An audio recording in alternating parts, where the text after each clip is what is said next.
I like to invoke the late great Steve Jobs. We do have one more thing, and that's what Tim and Laila and I want to announce right now. So earlier today, both Laila and I were talking about the need and our desire at the foundation to cultivate a sense of community, to build that intentionally. You've heard here at previous Blue Marble Weeks, and again, will be reiterated throughout our events, the need to prepare a workforce for the future. Those of us here right now are not who are going to get us all the way for anything.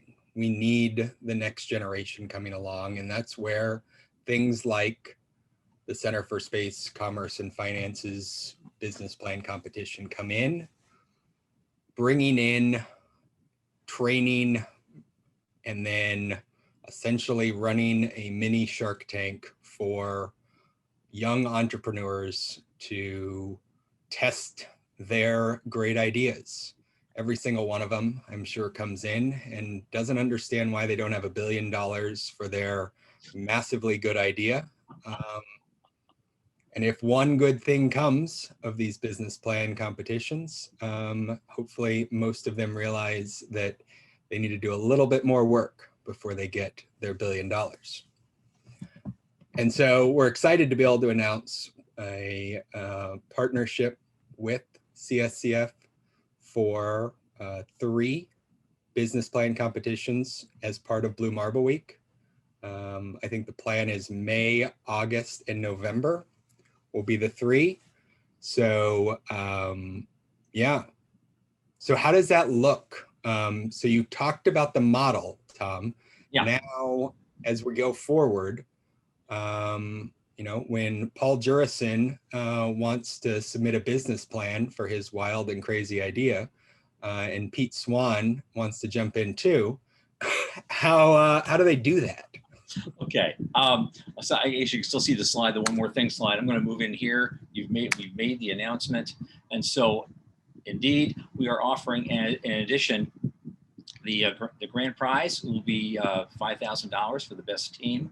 Our first event is in May, and as Steve Jobs would say, boom, applications open today. So we're having a little twitchy with our application portal. However, things happen at great effort at the last second, and it doesn't always work out the way you'd like. But I said, okay, you know, I'm going to skip all that preliminary. If you're ready to enter something right now today, you are within sound of my voice, you are listening to this, and you want to apply right now in the next 10 minutes, just email me your executive summary directly. tao@cscf.space. We're taking 1 to 2 page executive summaries. We don't like longer than that because that's usually what VCs look at when they're trying to, we're trying to sort through a stack of summaries to see who they want to look at to talk further. So send that to me directly. We'll be taking applications, and once we get the application portal, finalized, we'll announce that as well and put that out in a big email or something. But right now, you can just email it to me, tao@cscf.space. I'll be collecting these things, and I'll be putting them into the system when it's up and running. And you'll be getting automatic email messages after you enter to say, okay, this is when you need to do this. This is when this needs to happen, etc. Now, generally, what happens on these things,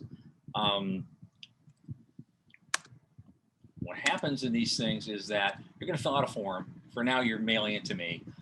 We want your entry is really your 1 to 2 page executive summary. Now, we want the that's a little bit off. We want the due date's going to be the 20th of March, so you got about 5.5 weeks to spread the word and get something in. Once we've announced the finalists are going to be busy because what we offer as a part of this plan is until May, when the next event is. When's that exact date, Michael? I have not seen it. I'll look. It's early May. Okay, well, early May. That's okay. Early May, usually hopefully the first day in that one of the first events of the day, that first day will be the event itself, where you get to do a 12 to 15 minute pitch. That includes Q&A. So actually it's probably a 6 to 8 minute pitch, just so you know. We announced our finalists. In the period between our announcement of the finalists and the early May event, the finalists themselves get to get one-on-one virtual coaching with our team of screeners and coaches. And the day before the May event, we're arranging to have an all-day virtual boot camp to really do a deep dive and everybody as a group into what they're doing and how they're doing it. And you're going to get some great advice from a lot of key people in the VC and angel finance and even investment banking. We're going to tell you, you'll get presentations, you'll get a chance to practice your pitch in front of a lot of other people, including your own competitors, which is a really interesting thing for them to go through, because they're now getting advice and coaching from each other, which makes the thing even better. It's been an amazing experience for me doing the boot camp, because some of these guys come in looking really, really raw when they first present. Because the first moment when they're in the door when we start is, okay, you're up, do your pitch. And most of the time they're just awful. Deer in the headlights. But by the end of the day, they're looking a whole lot better. As some guys, they take it seriously and they do their homework overnight, and then the next day when they actually do the live pitch in front of judges, they're even better than they were before. People you never thought would go anywhere all of a sudden come from behind and they win the thing because they really did the homework. Our judges generally come. We have a stable of them that we like to draw from both VC and angel communities, anywhere from Silicon Valley to New York.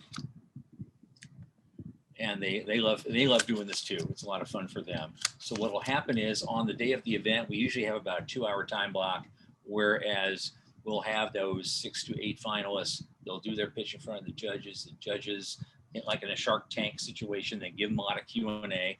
And then you're up and down and good luck, next. And then that's over. And then the judges will deliberate on their own in a separate room, virtual room in this case. And then usually at the end of the second day of festivities, we will announce who the winner is. And that's how we're playing. It works for now. This is the first time we've done this as an entirely 100% virtual event. We're usually a part of live conferences. And so this is a new thing for us. It's a little scary, but it's a good kind of scary. It's a real, an opportunity, and we're going to take it and run with it all the way. So thank you, Tim, and thanks to the Foundation for the Future for helping us onboarding this. No, and I think this is going to be an important component of our Space Workforce Development Center of Excellence. Sorry, Paul. And where we can expand this as we go. That this May event, as you said, Tom, will be essentially the virtual trial. And the goal is, as we integrate more universities into our workforce development sort of pilot, ideally that then has a feeder into these, and or we do more events like them at the universities, and are able to integrate this prize model 2.0, as you put it, into more of what the students are doing, and there's the sort of practical application of what they're learning. So it's exciting for us to be able to partner on this. Debbie, I think, had a question on the specific topics. Can you address that, Tom? Do you have topics? Mean by which what?